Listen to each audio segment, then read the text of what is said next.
Please welcome the nerd mama to the stage, Lady Gatita.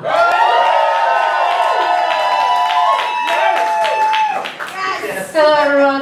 Hi. Hi. I'm going to ask you to be gentle with me because this is my first time. Alright, today I'm going to be talking as a burlesque dancer, as a dancer actually, been dancing since I was 10 years old. I was always the fat girl, ever since I was little. And it's something that, you know, body image has always been very important to me. It's like when I do my shows, I always have a varied range of bodies. And this is something that's come up in my, something I think about a lot. And lately it's been something, you know, I don't always feel pretty. I don't feel beautiful. Sometimes I feel like I'm the one, somehow I tricked everyone to thinking I was that I'm one of the pretty girls when I really am not. And I wrote this piece because it's something I've been wanting to do for a while, and it's a little hard for me, so bear with me here. And, you know, going on social media, you see all these things. There's all sorts of stuff about body image and things, and then you make that big mistake and you read the comments. Never read the comments, never read the comments. I never learn. But as I said, this piece is basically about body image of what it's like to be a fat person, what it's like to be a fat woman, and specifically what it's like for me, and what it was like for me as a kid. So, if you'll just bear with me, thank you so much. You wield the word fat like a dagger, and tell me you were joking as I lay bleeding. As the pain from the first stab radiates, you tell me I'm too sensitive, that I need thicker skin.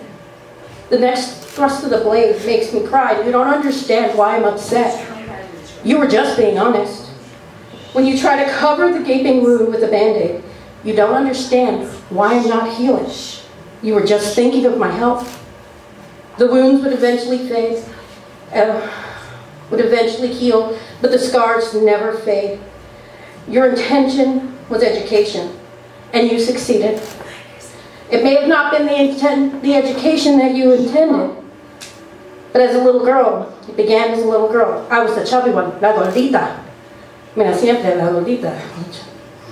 And it didn't matter that I loved to dance. Roller skates and bicycles were my favorite modes of transportation. My tiny little 80-pound mother ate more than I did. My sister, my little tiny sister, both of them could out-eat me, but that didn't matter. Should you eat that? My grandmother said. I never did ask for food for her again. If it wasn't offered, I didn't eat. And even nights I had missed dinner there, I would rather starve than ask for food. I was 12. When I was 14, dance was my passion.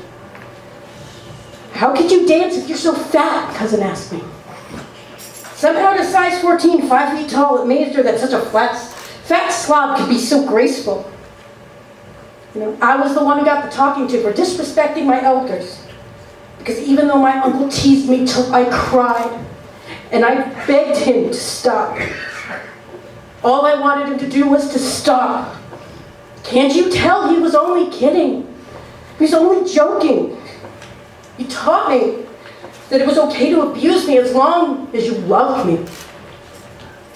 And when I was a teen, my attitude changed. My teenage rebellion did not consist of drinking or staying out late. It consisted of refusing to diet and wear clothes fat girls weren't supposed to wear. Why, yes, I will have that second slice of pizza, please. And no, not the diet soda. Fuck your diet. I will not be bullied into an eating disorder. And that was my mantra. But those scars, they never went away. Even as I grew to be content with myself as a woman, always there. When you wear shorts, people point and laugh. A man who loved me said this to me, and then got mad at me for being upset. Didn't matter, we were in a store full of people, that his son was standing right there. Eventually we argued, eventually he apologized. It was too late. Those old wounds started to bleed. Those scars were more visible than ever. I could not get myself to eat. Everything I put in my mouth just made me feel disgusting. I ate enough to keep from getting sick, and in public, It's funny, as a woman, as long as you eat something, nobody notices anything's wrong. You know, I'm just not that hungry. You assume you're on a diet.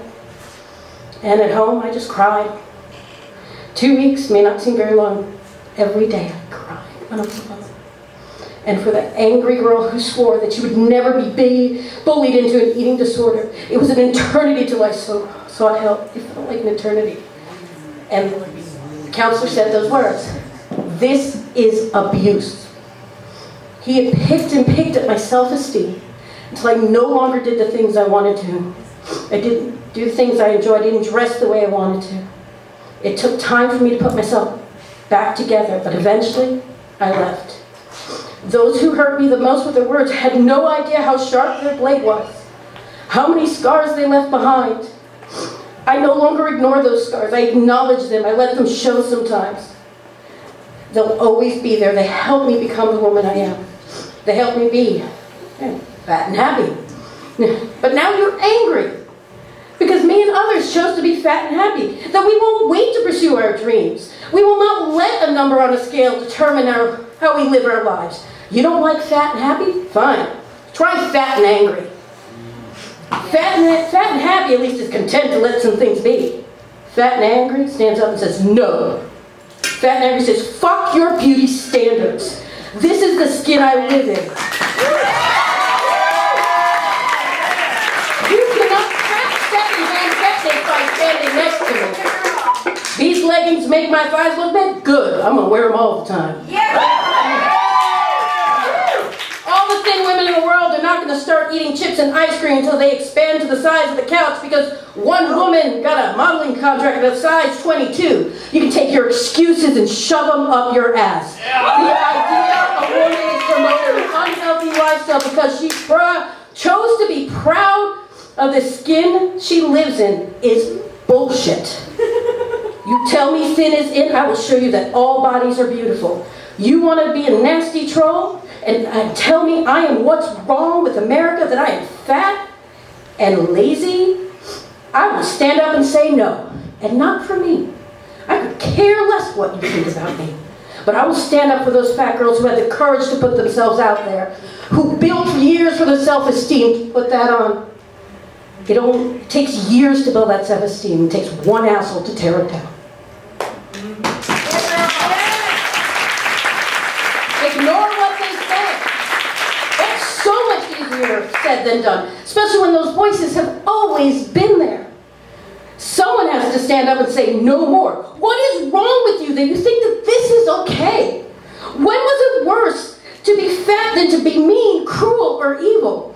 Fat is just a descriptive word like tall, skinny, muscular, short. When did it become a weapon to destroy people? If fat is the worst thing I am, then I am lucky, because I am creative, I am talented, and I am loved. Fat does not equal lonely. I have many friends, and I've had my share of lovers, and no man has ever had sex with me out of pity. And I have turned down more men than I would ever care to sleep with. So you can take your preconceived notions of who I am and shove them up your ass. I have done things that you could never dream of, and when I grow old, I will have many tales of wonder to tell. What will you have?